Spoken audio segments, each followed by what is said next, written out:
So welcome back to the final and last step of this painting. Today we're going to be painting the branch. For that I'm going to be using this burnt umber. This is going to be a very beautiful shade of brown. You can use any dark brown shade that you already have. You don't have to stress a lot about the color shade at this point of time. So this is going to be hidden with so many other flowers, but still we want to create a base where all those flowers and leaves are going to be and where exactly the bird is going to sit. So I'm using the same filbert brush. You can use a flat brush or anything that makes you feel comfortable. You can even use a round brush at this stage to create this kind of basic branch effect. And I'm just going to be using this pointed tip to get those final end corners right. If in case you're not very confident, you can always use any pointed round brush to get those final shape and corner ends. So once this was done, again I wanted to add some kind of watercolor effect. So I'm going to be mixing that water and brown shade together and just applying it on corner area like this, and that will just infuse and dry very beautifully. So you can always try this method as well. And so now this is the look and it's done. We'll let this dry completely and then we'll move on to the next step where we are going to be painting the flowers. For painting the flowers, I'm going to be using this beautiful shade of magenta. You can use any shade of pink as well. Only one hack I'll share with you is you can always mix some neon pink to your any pink shade that you already have, and it's just going to make the color look very vibrant and beautiful. And we also need this white color. So basically any shade of pink and white, that's it. And now I'm going to be starting with the first flower. Here what you can do is you can always draw it roughly also with a pencil so that you remember where the flower is going to be and you don't go wrong. You can always use the traceables at this stage or directly go ahead and start painting. Again, I'm going to be using a filbert brush. In case you don't have it, you can easily make it by using any round brush also, or even by using a flat brush. The effect is going to come out very abstract and very beautiful. So any brush would really help you give that kind of effect. And before we get started with the flower, I'm now going to be adding those very light shade branches which are at a distance, trying to create more effect in the background and trying to add the depth. For that, it's important that you can always glaze it by just adding these fine lines just to show that these things are at a distance, so they're not very dark and not very well visible. So you can add water to your color mix and you will be able to create this kind of effect. Basically just glazing the color in the background and trying to create that kind of depth that there's so many things and trees and flowers present in the background. You can also use a pointed round brush to get those fine lines like I did here. So to begin with, I am just creating the base by using this white color, and then I'll be adding different colors on top. This is absolutely optional. I'm going to be sharing with you 2 to 3 styles and then you can decide what works well for you. And then I picked up some pink and white on the same brush and I'm just trying to create this kind of abstract floral design there. You can use any shade of pink. It is absolutely optional. The strokes here are going to be very loose.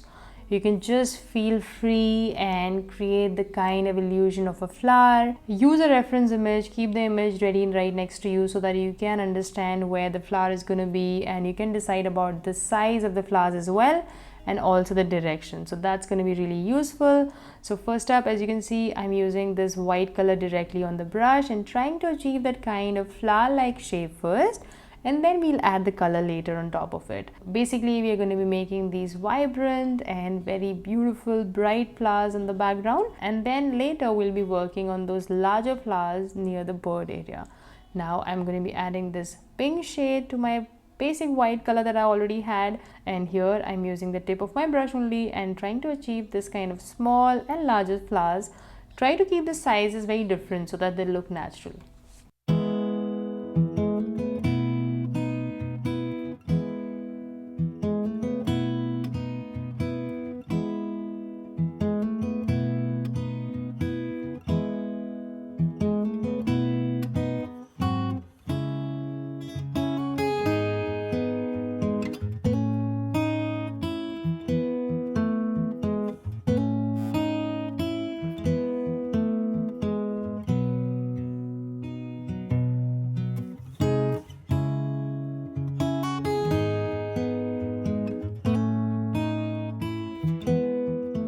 And as you can notice, I'm intentionally not mixing these three colors. I'm using them as it is because I think that they give very realistic look. All these three shades have very different and beautiful roles to play. So you can always do that in case this works for you. It is going to give more realistic kind of look to your flower.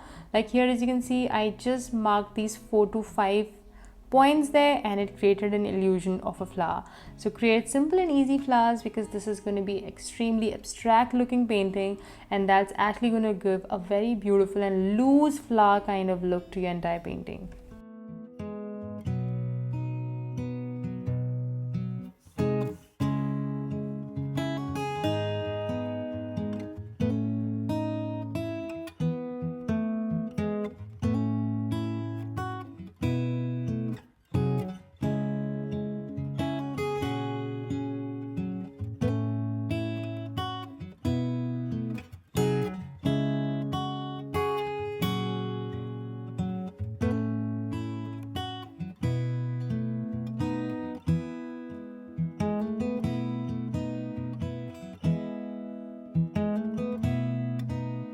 Once we have created the base for our flower, now we're going to be creating a blur background. So for that, I'm going to be picking up this white and little tint of pink and trying to move in this circular direction to create a blurry effect. Now this is going to make it very dreamy. It's going to look like, very beautifully merged. One tip here would be you can always merge the corner ends of those petals with that background. Everything looks part of the background and is merged really well.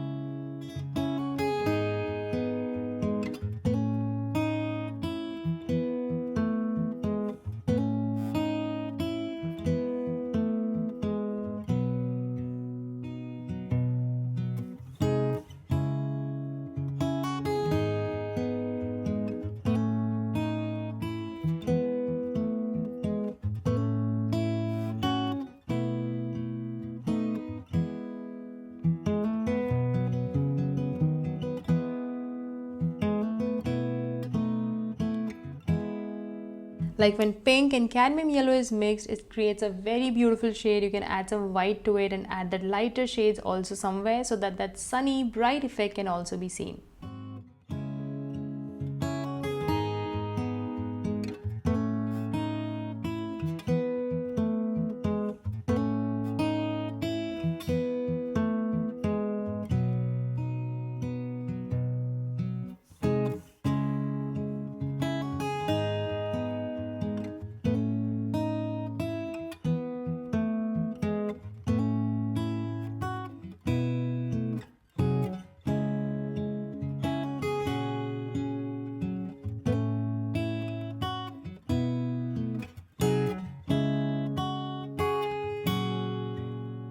And in case this small brush is not working for you, you can always use this medium shaped brush. This is a basic flat brush, and then trying to blend and merge all those flowers. So this is also very simple. I'm sharing with you 2 to 3 techniques, and then you can choose whatever works well for you. Here I'm applying the white shade in the background because, like I said, I want it to have a very beautiful and blurred background. So that's the reason I'm doing it. We're going to be keeping the center area darker in shade, and around it we're going to be creating this kind of beautiful blurred background.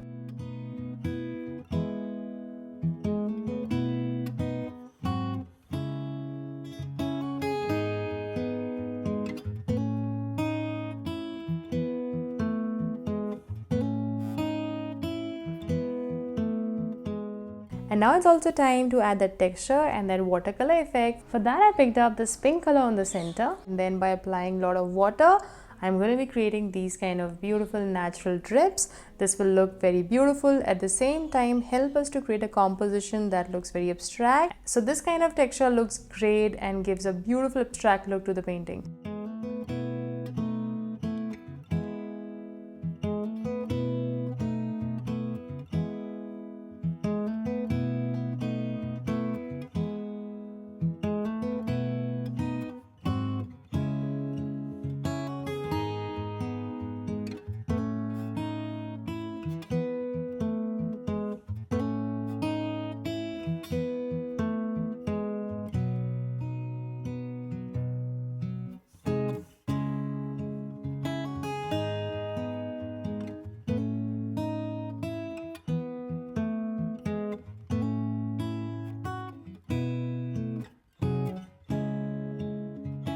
And now once that is done, now we're going to be adding the leaves. I'll highly recommend please use a sap green color.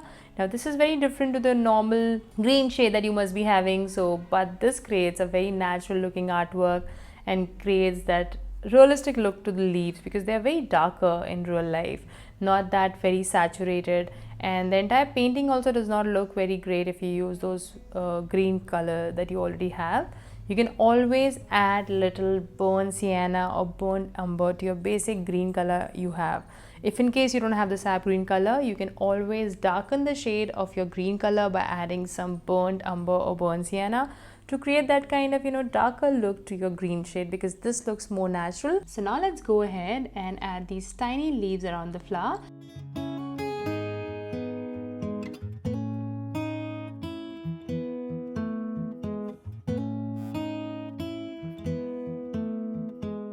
So while moving upwards and towards the background, always remember to lighten down the shade of the green color because that is present at a distance. So we try to create that kind of natural effect.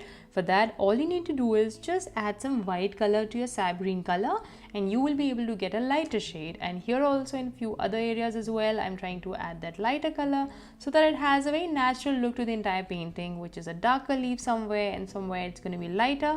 So this is going to be very important, and it's also going to affect the entire look of the painting, so you can always keep this in mind.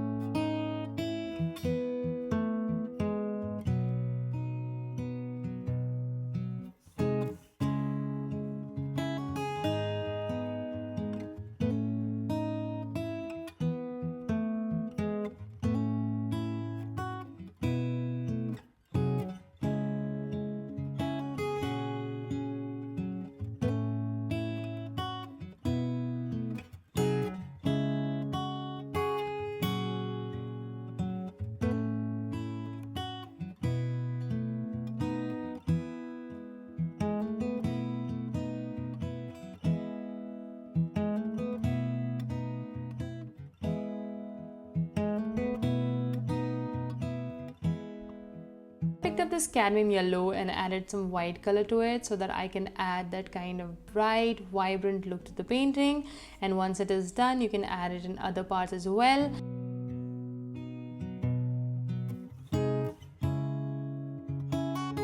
And now also adding this shadow. Now this is very important that you add this kind of depth in the center because they are going to have a lot of shadows in between the flowers and the leaves. So this step is important.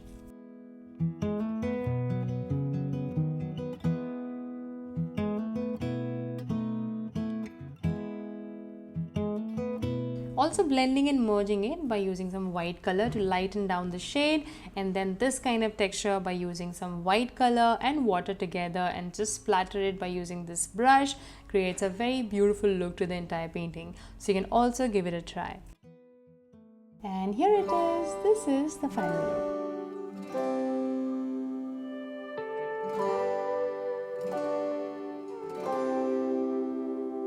I hope you enjoyed making this with me, and I'll see you very soon in my next one. Till then, take care and thanks for watching. Bye.